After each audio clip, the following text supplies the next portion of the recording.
All right, so within this program, we're giving you several techniques, and dinner is another one of those crucial times. Kind of like how, at breakfast before you eat, you have a really great opportunity to melt pure fat.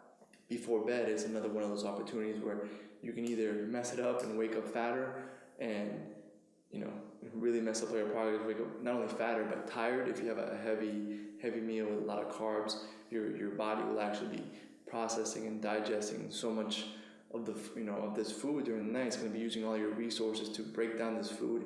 You're going to wake up fatter, and you're gonna wake up feeling tired. So this concept, and when you follow the simple steps we're going to give you in this video, you'll not only have a great opportunity to wake up and melt pure body fat, because while you're sleeping, you're actually, your body's repairing and taking all the garbage out and cleansing everything and just recharging you for the day. You're going to be able to melt pure fat, but you're also, more importantly, going to wake up with a lot more energy. When you follow these rules, and when you use this, the 12-hour rule that Jason's going to talk about in just a moment, you'll be able to wake up feeling refreshed, energized, and you'll step on the scale, be lighter if it's time to weigh yourself. So let me get this straight. They're gonna sleep better. Yes. They're gonna wake up with more energy.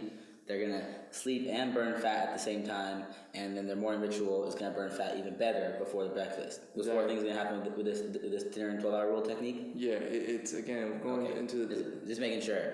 Yeah, it's the same thing we keep talking about, which is all these techniques are going to stack together. These are all techniques that require a little amount of willpower. You keep stacking them on top of each other, and they have a really synergistic and exponential effect to melt pure body fat. I don't know if you're familiar with the 80-20 rule, the Pareto principle, stating that 20% of the actions you do give you 80% of the results, right? So it's you probably wear 20% of your clothes 80% of the time.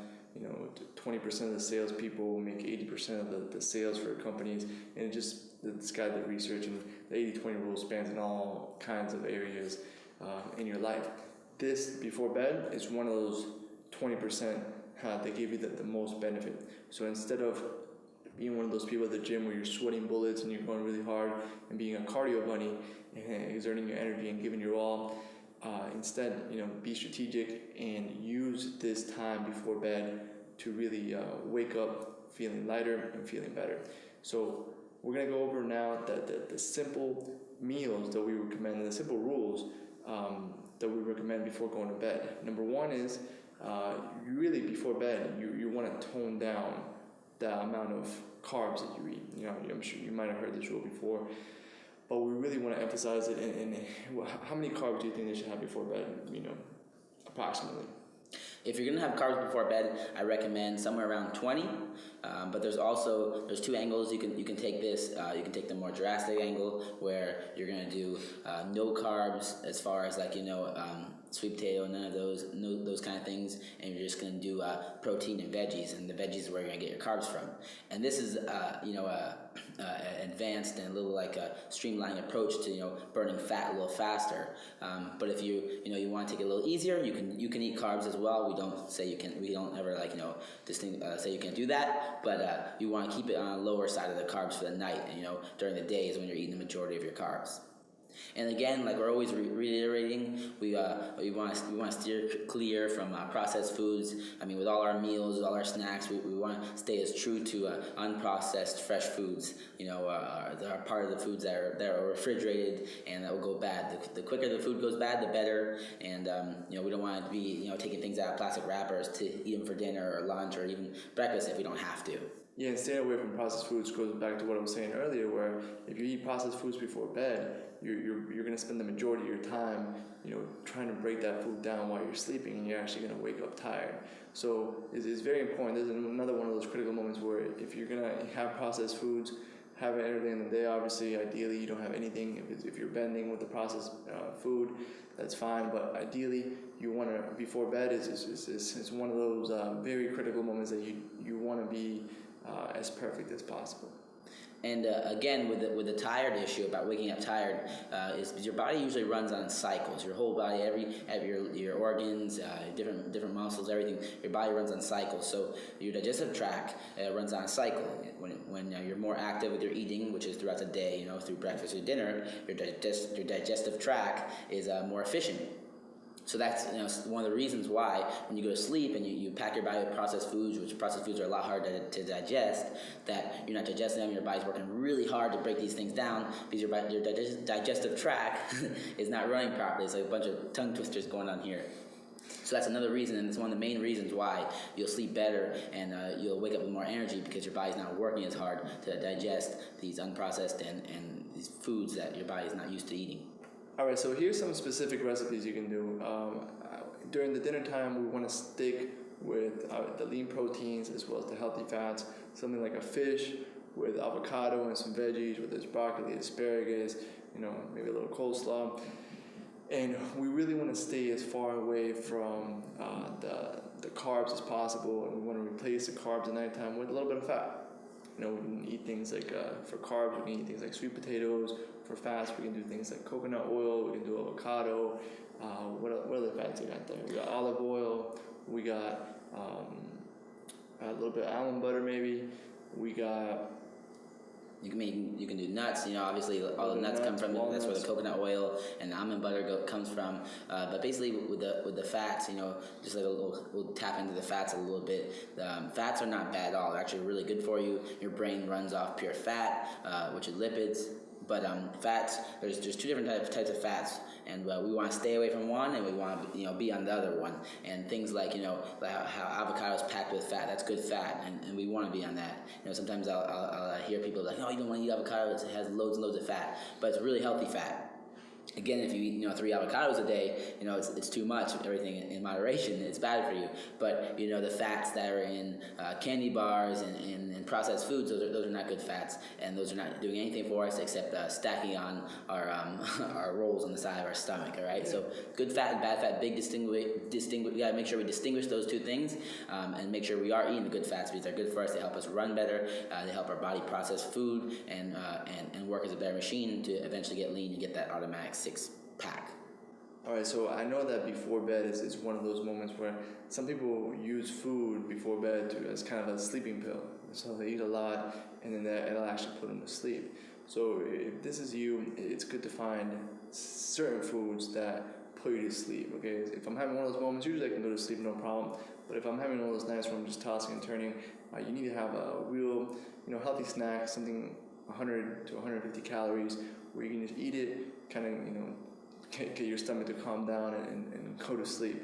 So have that emergency snack, so you don't, wake up in the middle of the night and just, stuff a bunch of food in your mouth. For me, if I have one of those nights I can't sleep, I have a little bit of yogurt with a banana, or half a banana, depending on what it is. Again, I get satisfied. It's just something to stop my stomach from rumbling, and I go back to sleep, and I wake up feeling great, just fine with that little snack. And remember also that after dinner is a snack time. So dinner you're eating really clean, and as well with the snack you're going to eat good as well. And then after that you're getting to our 12-hour rule. And the 12-hour rule is just going to work like we keep on saying. It's going to work synergistically with everything else. It's going to help you burn fat throughout the night. And then on top of that, when you get up and you do the morning ritual and your breakfast, you're going to be burning even more fat. So the 12-hour rule is just. The 12-hour rule stands for the last meal of your day and then the first meal of your day are going to be 12 hours apart, right? So if you have dinner at 10 p.m., your first meal is going to be at 10 a.m. Yeah, it's basically whenever you ate last or whatever. If you had a banana at 11:30 p.m., you're not going to be able to eat another drop of food or another grain of food until 11:30 a.m. So it's very simple. You're just doing 12 hours between last food consumption to first food consumption, and that's going to allow your body to burn through all your glucose, which is the carbohydrates that you're eating throughout the day, and get into the second line of energy, which is your stored fats, and it's going to eat away those love handles throughout the night. Yeah, and as well as breakfast too. So sometimes I'll eat at 11, and instead of waking up and eating whenever I wake up, I know that I had my last meal at 11.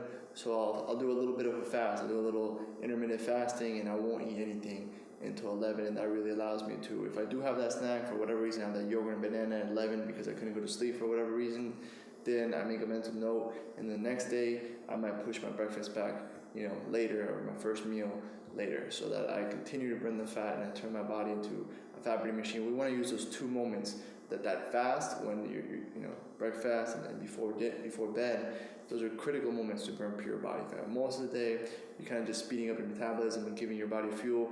You know, that gap right there is really where you're going to be melting pure fat from your body and you know, stripping blocks of fat, you know, week after week, so that you get ripped and you start seeing your six-pack in no time. And this is one of the things, one of the rules, this 12-hour rule is extremely basic, and it's one of the things that I really never bend on, and I always stick true to it because it's that 20% that gives me the 80%, and it's a thing that's going to really make that big difference.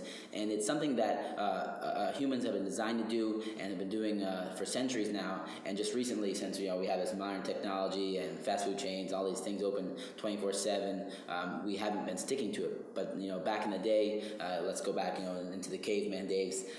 If sunlight was out, we were more active. We obviously we can't see in the dark. We're not nocturnal, so we're active. We're eating. We're building. We're doing something.